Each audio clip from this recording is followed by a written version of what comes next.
Hello welcome back to my channel स्वाक्स kitchen. आज मु आपण मानक पई गोटे बेस्ट जणाशुना रेसिपी नहीं के आछि जोटा कि आपण माने समस्ते जेकोनसे पूजा पर्बाणी रे बनौथिबे। आपण माने तो काकेरा पिठा सुजी किंबा अटा रे बनौथिबे, हेले मु आज ताकू टिके अलगा स्टाइल रे बनेबी जोटा कि पूरा हेल्दी वाला।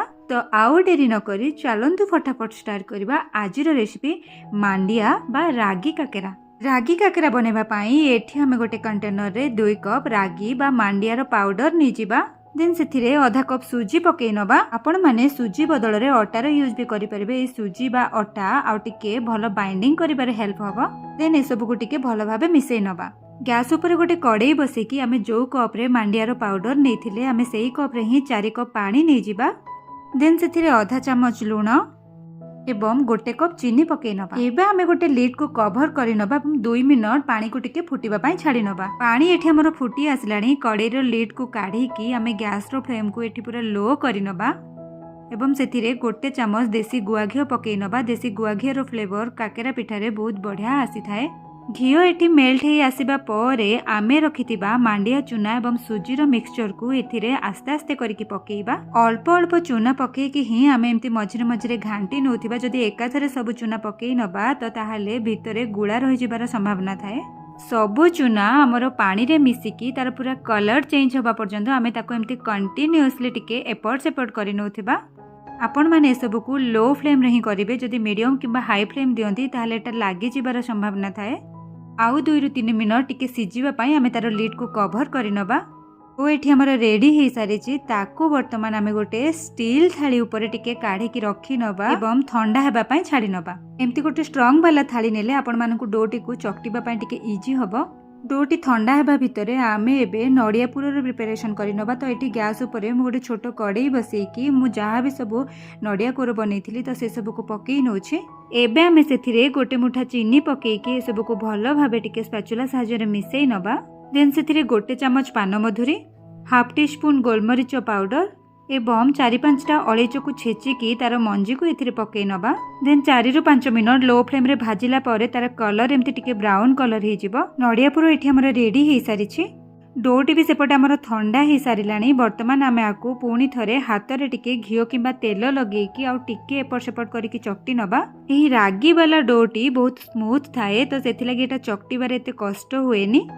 बाकी एमती टिके टिके हल्का हल्का हाथ रे चकटी देले एटा रेडी हे जाए। हेले सुजी किबा अटा रे जो डो बना जाए सेटा को टिके अधिक टाइम चकटिबा को पड़ी थाए। काकेरा रो साइज हिसाब रे आमे गोटे छोटो खंड डो को आनी कि तार एमती टिके शेप दे नबा। ई रागी काकरा बनेबा बेले आपण मानकु हाथ रे बार बार तेल लगेबा को पड़िबो, नहले हाथ रे चिपकी जाए एटा। तो घरे जेमती नॉर्मल काकेरा पिठा बना जाए मु से हिसाब रे आरो शेप देई नउछि। वर्तमान ए मझी रे आमे नडिया पुरो देई नबा एवं नडिया पुरो को हाथ रे टिके टिके प्रेस करी कि आमे ए काकेरा पिठार चारि पाख को एमती टिके टिके क्लोज करि नबा।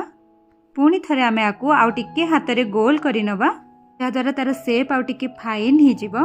एवं एबे आमे ताकू आउ गोटे पापुली रे रखिकी आंगुठी साहाय्य रे एमती टिके टिके प्रेस करिकी चेप्टा करि नबा। आपण माने चाहिले गोल गोल करिकी भी छाणी परिबे, हेले जेहेतु काकेरा पिठार शेप एमती थाए तो सेति लागि मु तार शेप एमती देई नेछि।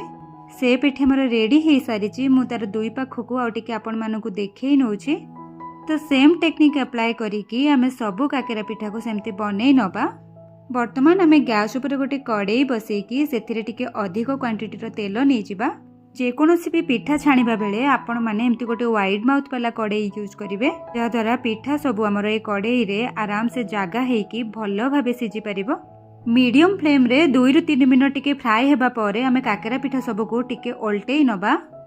ओल्टेला टाइम रे टिके ध्यान दे कि ओल्टेबे, नहले तेल आपन को ऊपर छिटकी की पड़ी जिवो। तो आपण माने देखि पारिथिबे पिठा एठी हमरो फुली की पूरा ऊपर को उठी आसलाणी। तो ताको आमे पुणी थरे टिके एपट सेपट करी कि ओल्टेई नबा। तो एमती आपण माने 3 ରୁ 4 थर टिके टिके ओलट पालट करि नेबे।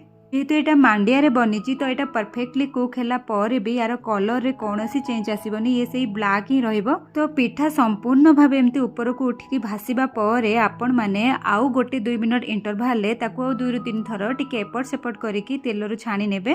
तो मु एठी आउ गोटे चटू साहाय्य रे काकेरा पिठा को एमती टिके प्रेस करिकी तार एक्स्ट्रा ऑयल सब को एमती ड्रेन आउट करि नउछि। एमती जदि चापी की न काढिबे ताहाले पिठा भितरे बेसी तेल रहि जिवो। ଏହି କାକେରା ପିଠାଟିର କଲର୍ ଦେଖିବାକୁ ଏତେ ଖାସ୍ ନୁହଁ, ହେଲେ ମୁଁ ଆପଣମାନଙ୍କୁ ଏତିକି ଗ୍ୟାରେଣ୍ଟି ଦେଇପାରିବି କି ୟାର ଟେଷ୍ଟ ବହୁତ ଜବରଦସ୍ତ ଆସିଥାଏ ଏବଂ ଏହି ରାଗିବାଲା କାକେରା ଖୁବ୍ କମ୍ ତେଲ ଟାଣିଥାଏ।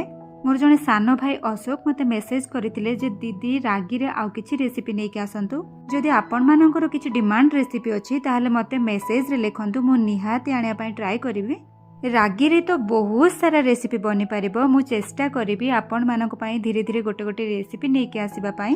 ମୁଁ ଆପଣମାନଙ୍କୁ ଭିଡ଼ିଓ ଆରମ୍ଭରୁ ବି କହିଛି ଏଇଟା ବନେଇବା ବହୁତ ସହଜ, ବେଶୀ କିଛି ଚକଟିବାକୁ ପଡ଼ିନଥାଏ ୟାର ଡୋଟିକୁ ଏବଂ ବାକି ଡୋ ଯେମିତି ଟିକେ ବାହାରେ ରହିଲା ମାନେ ଶୁଖି ଯାଇଥାଏ, ଏଇଟା ବିଲକୁଲ ବି ଶୁଖେନି।